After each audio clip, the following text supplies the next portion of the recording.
Hello, everybody, and welcome to a kind of a special seasonal version of a content create along. You can either put this time aside to actually make some content, ring fence that time and get some content created, or you are welcome to watch me as I give you a little tour of 23 different ideas for posts that you can use at this time of year to either round up your year and review what's come already, or to look forward to 2025. This kind of content, I sometimes feel like I'm just I don't know, just adding to the noise when I post this kind of content, because at this time of year there is so much of this. But it's actually a nice exercise to do for yourself, I think. And also, as a consumer, I actually love looking back through people's years. What are the bits of their year that they've picked out as their sort of milestones, or as the things that they're particularly proud of and want to remember? And what are they looking forward to the next year? I think it speaks to like a really human desire at this time of year to sort of reflect and think about what we've been doing, and also look ahead and make plans. So when we see other people doing it as well, we want to engage and read and interact with what they are saying, and they will feel the same about us. So while it might seem like a truly unoriginal thing to do, there are sometimes times when we don't need to reinvent the wheel. There are times when what everyone is doing is actually a fun thing to be doing ourselves. So that is my thinking. Don't overthink this. Don't think everybody's doing it, I've got to do something different. You really haven't. But these are some options for you. So I've got a list of 23 that I've sort of scoured the internet for. I haven't. I've gone through Instagram and found things on Instagram. I spent a bit of time finding things. What I will do in the post underneath this video is I will put the links to each of these posts, particularly for the ones where there's kind of like a template that you can use. A word of advice: the ones that have a template, and I will talk about this when I go through the posts, the ones that have a template, you can only access the template if you are looking at that post via the app. You will not be able to access the template if you are reading or watching this now on your computer, and then you click on the link and go through to Instagram that way. Then you won't be able to see the template. Okay, so it's only available, those templates are only available on the app. But I'll remind you of that when it's relevant to some of these posts. So I'm just quickly going to share my screen, and then I will work my way down this list. I've split the list into 3 categories.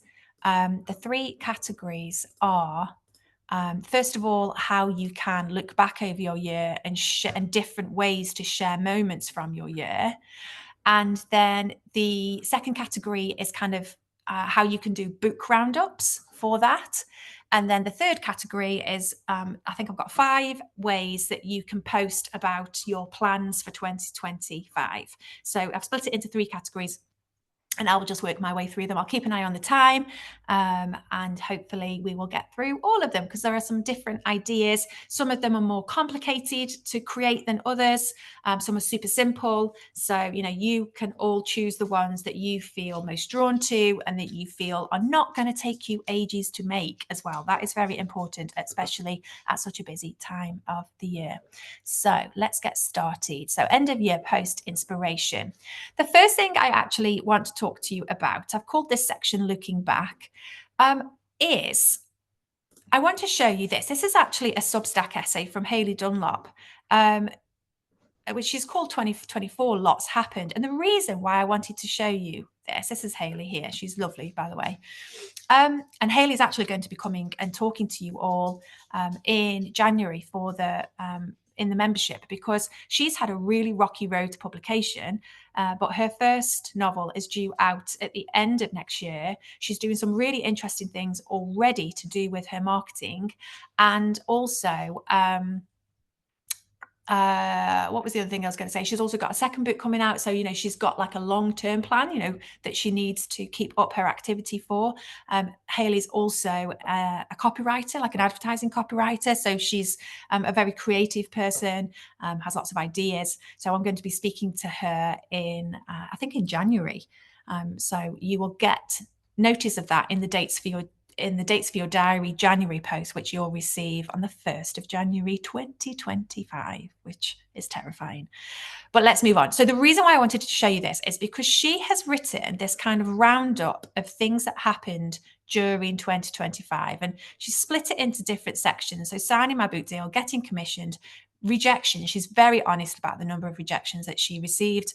Her first podcast interview, first speaking invitation, almost winning the New York cartoon caption contest. She always enters.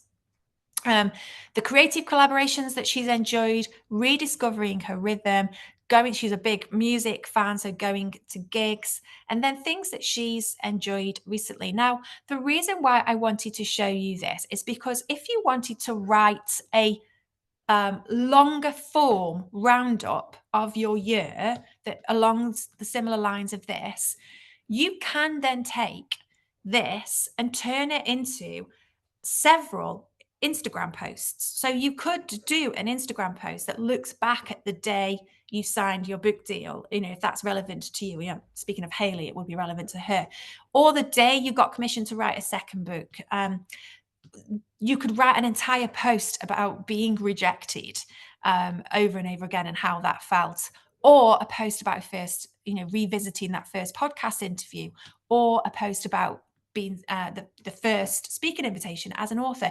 So each of these moments could be an individual post, or you could choose an image for each one and put that together into a carousel of moments.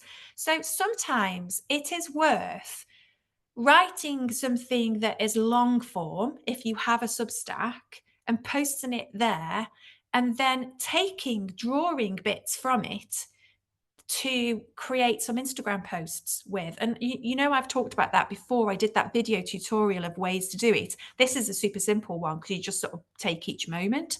But it's definitely, worth considering writing that long form piece first and then taking from it. I'm actually going to be writing in the next couple of days, like a book roundup of my best of 2024. And what I'm going to do is write the long form one first for my Substack audience, and then I'm going to pull from that to write an Instagram post. I'm making it work as much as it can do for me, rather than constantly reinventing and redoing things. So that was why I wanted to show you that first of all. So now let me show you the looking back Instagram post ideas. So the first one I want to show you is a recap of your year reel template. Like I said, the template is only available on your phone. The audio is on the template. So if you just drop your own images into this template, the audio will automatically appear. But I will put all the links into the Substack piece so that you can click through to them and then save them on your own Instagram so that you can then access them yourself. But let me show you this one.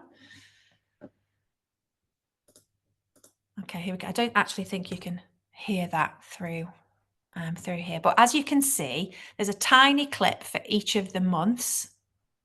And these are actually musicians who have created this audio and this template for other people to use. It is a way for musicians, for artists to get more ears and eyes on their work, is to put things onto Instagram so that it can be used by other.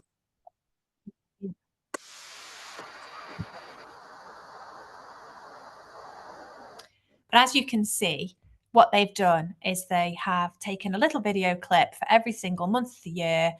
I don't know, they must be 1 second long. And then just over the top, very simply, they've put which month that video clip is from. So that is your first option to do a roundup of your year. Okay, let me go to the next one. This is a different video clip roundup, but the same kind of idea. POV, you open 2024 in 12 clips. These are much quicker.